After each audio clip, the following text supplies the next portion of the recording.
Welcome back to Card Sharks. Each of our contestants won a game. Each have $100. Have to win 2 games in order to win the match, so it's time to play a tiebreaker game. And the ladies are dealing out, Lacey's dealing out 3 cards in the tiebreaker game, only 3, maximum of 3 high-low questions also. Winner of the game goes on to play for the big dollars. Good luck to both of you. Here's the first question. Julie, it's for you.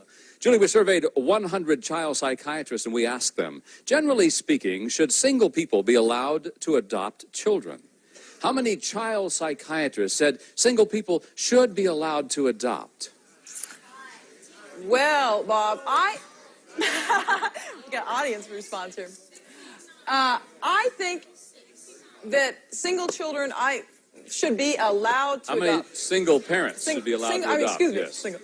I think single parents should be allowed to adopt children. That's my view, and because, just because they're married doesn't mean, you've seen enough marriages that, have had children that where it hasn't been, So the children have not. I would say, I'm going to have to say, out of 100. 65. 65 out of 100 child psychiatrists said they should be allowed. Durand? Boy, I kind of got confused just a little bit, Bob. How many child psychiatrists said single people should be allowed to adopt? She says 65 out of 100 child psychiatrists said they should.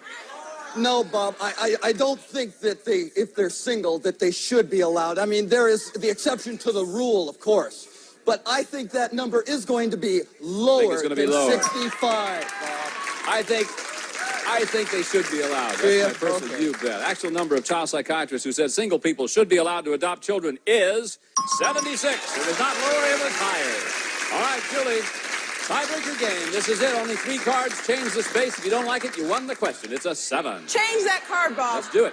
The 7 now becomes a 9. Not much better, but you got to play. I'm going to have to go lower, Bob. Lower than the 9. The card is a 7. Player freeze. I'm going to freeze, Bob. Freeze on the 7. Keeps Durand away from the cards. You're just 1 card away from winning the match and a chance to play the big money cards. Right, she made it tough on you. Here we go. Next question. Durand, we surveyed 100 bachelors, and we asked them, have you ever had to borrow money from a girl on a date? How many bachelors admitted, yeah, they have? Oh, I'll tell you something, Bob. When I was going out with my wife, I did have to borrow money, and she did pay for a couple of expenditures. Did you pay her back? No. You married her instead. I married her instead. Cheap way to do it. Yes, it is. So I think that that's going to be a pretty high number. I think that's going to be, 83. 83 out of 100 bachelors admitted that they had to borrow money. Julie, higher or lower than 83? Bob, I think that I've had that experience, but I still don't think there's, I've had some weird dates, but I don't think... You had a guy show up in a black necklace, right? Oh, no, Bob. Higher or lower than 83? I would say it's lower, Bob. Lower than 83? The actual number of bachelors who have had to borrow money from a girl on a date is 46. It was lower. Julie, you froze on the 7. That means you get to change this card because you won the high-low question. Do you want to? Bob, I want to change that card. Change the 7. The card is now a 4. Bob, we're going to go higher, Bob. If it's higher than the 4, you're the new champion. You'll play the big money card. 6, you're the new champion.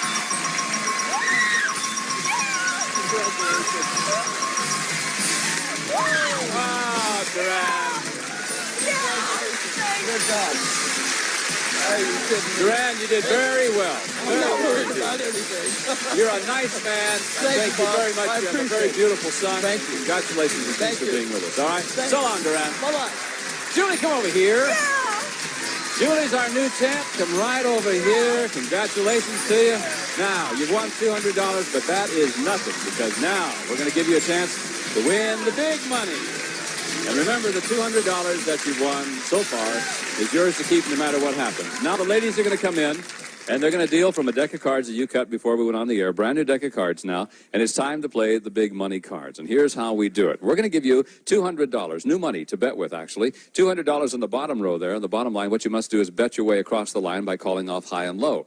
When you get up to the second line, and we'll add $400 of betting money, and again, you call off high-low cards. Remember, minimum bet is going to be $50 until you get up to the top row. At that time, you must bet at least half of your dollars. Also, don't forget, you have an opportunity to change 1 card on each line by selecting one of the spare cards that Susanna is dealing out right there. So I want you to stand right up here. Let's give the lady $200, please. Good luck to you. You can turn that $200 into $32,000 if you play your cards right. Good luck. Here we go. And Julie, your first card is a 6. Now, you want to play it or change it? You know, Bob, I'm going to change that. Change that card and I right want away? number 3. Number 3. Fine. The 6 now becomes a queen. All right, Bob. $200. All of it lower. $200 and it's lower than the queen. The card is a 5. Yeah. You got 400. Bob, all of it higher. The lady's going all of it higher. Is it higher than the 5? No! Not higher than the 5. That means this 3 now goes up to the second row, and we give you $400 of betting money. And again, you can change one card on this line, so here we go. All 400, right, how Bob. much? All of it higher. All of it, then it's higher than the 3. The card is a 10. Yeah! You've got $800. Play it or change it? I'm going to leave it, and I'm going to bet 600 lower. $600 Yes, lower than the 10. It is a queen. Not lower than the 10. You're now at $200. All right, Bob. All of it higher. Higher than the queen? Yes, it was higher than the queen. The lady took a risk and it paid off. All right. That means the ace comes up here. You got $400. What do you want to do? All of that lower, Bob. Lower than the ace. The card's a deuce. Yeah, there you are. $800. All right. You did good. You did good. You didn't win thousands, but you won 800. The nice thing about it, you get a chance to do it all over again. We'll be back in just a moment to meet a new challenge for our champ right after these words.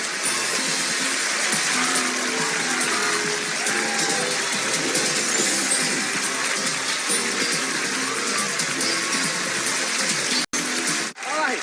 You ready, Julie? Then let's meet a new challenger. Here is that pretty lady right now. Well, hi, Jody. My name's Jody Meltzer. I'm from San Diego. I'm the only girl in a family with 5 brothers. And to get away from them, I go to UCLA, and I'm a sophomore. You want to get away from those brothers? Yeah. Well, you live in a beautiful city, I'll tell you that. San Diego is just a gorgeous part of the country. We're glad you're here. You both cut the cards before the show, and we're dealing out cards right now. Lacey will deal them out from a brand new deck as we begin this match between Julie and Jody. So let's go to our first question. Goes to our champion. Julie, we surveyed 100 women. We asked them, if you had to choose between sex and cuddling for the rest of your life, which would you prefer? How many women said they prefer cuddling? You have to choose. Well, Bob, I know that I myself would prefer cuddling over sex. I mean, you know, there's just the warmth of that would just totally make a difference. So Of what? The warmth of cuddling Yes. over sex. So I would say it's going to be relatively high, Bob. Hi, Bob. Hi, Bob. I think it's going to be 70, Bob. 70 out of 100 women, you say, would prefer cuddling. Jody, would the actual number be higher or lower than 70? You know, Bob, I know my grandparents are really romantic, and I'm not going to say which one I think my grandmother would prefer, but I'm going to say it's going to be higher than that. You come from a family of 6 kids. Right. All right, and you think it's going to be higher than 70? Yes.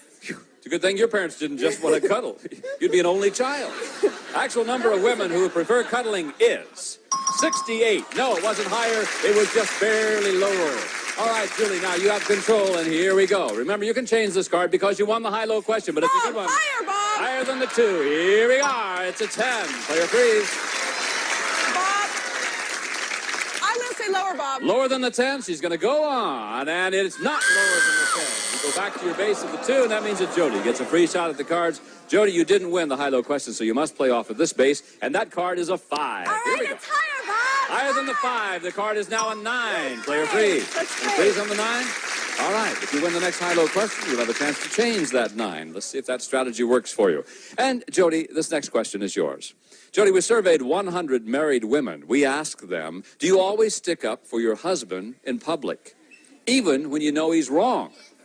How many married women said they always stick up for their husband, even when they know he's wrong? Well, I know that honesty is always the best thing to do, but when you're married, I think you need to be supportive of each other, so it's going to be a fairly high number. I would say about 74. 74 out of 100 women, you'd say, stick up for their husband even when they know they're wrong. Julie, how about it? I wouldn't stick up for my husband. I would say it's lower. You have a husband? No? That's why you wouldn't stick up for That's him. right. Lower.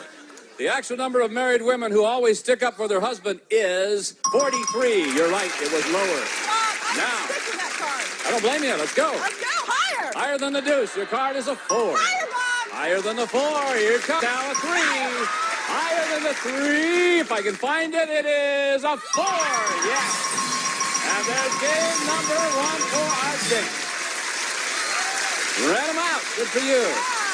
$100 out of your total of winnings. We'll start game number 2 right after this. We are going to have to start game number 2 next time on Card Sharks. You got $1,100. Jody will be back, and so will Julie, and so will all of us at Card Sharks. Until then, I'm Bob Eubanks with Gene Wood, Susanna, Lacey, and the gang saying thank you. We'll see you next time. Bye-bye.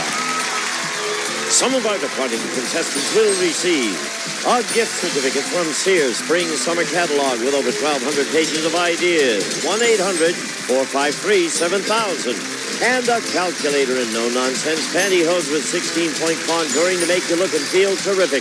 Whatever your fashion, no nonsense fits, and that's no nonsense. And a watch, an Isodette spray, and lozenges with benzocaine. Fast relief from sore throat pain. Sore throat, try Isodette. Use as directed. And a member of our studio audience will receive from Toltex exciting active casual wear, including jersey t-shirts and fashion sweat shorts and cover-ups in Crestline acrylic and cotton Toltex. One of our polling groups will receive a microwave, food for one or a whole family. Discover how quick and easy cooking can be with its full-featured microwave oven from the Hardwick Stove Company. This is Gene Wood speaking for Card Sharks. A Mark Goodson television production. This program has been edited for broadcast.